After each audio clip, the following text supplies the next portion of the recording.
You have heard sitar before? Yes, I... You know what it is made of and all that sort of thing? No, a lot of our viewers probably wouldn't know what it is made of. Could you explain it, perhaps? It's made out of teak wood, completely hollow inside.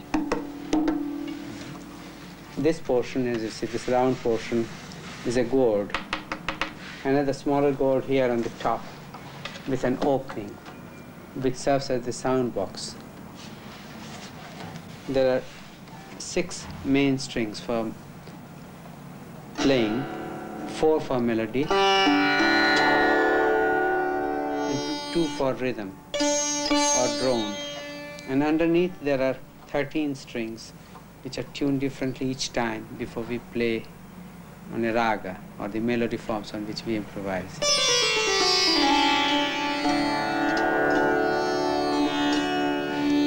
And one thing is very interesting, that one can pull the strings and get the same note as if I'm playing the frets, like.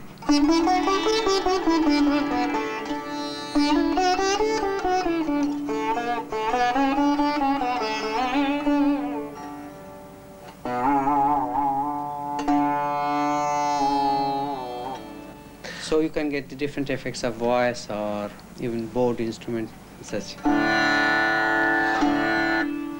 In the past, a lot of Western musicians have tried to learn to play sitar and have had a lot of difficulty, and in fact most of them have seemed to have given up now. Is it a problem with mastering the technique of the instrument, or is it a problem with Indian music as a whole?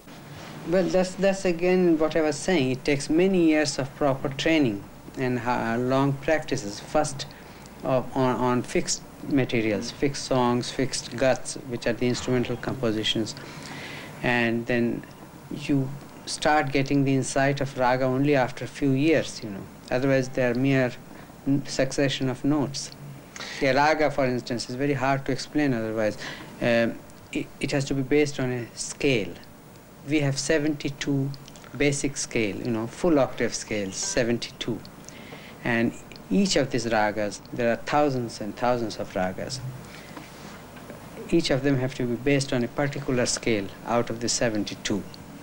And it has to have its own ascending and descending structure, principal notes, then a sort of a little passage which is like the motif for the, what we call the life of the raga, by which you can recognize immediately. It's like a face or the feature of a raga.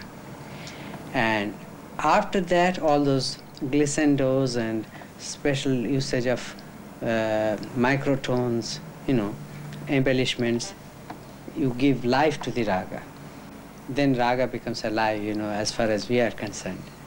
And each of these raga have their own personality or mood. Some are happy, some are sad, some are romantic, some are very serene.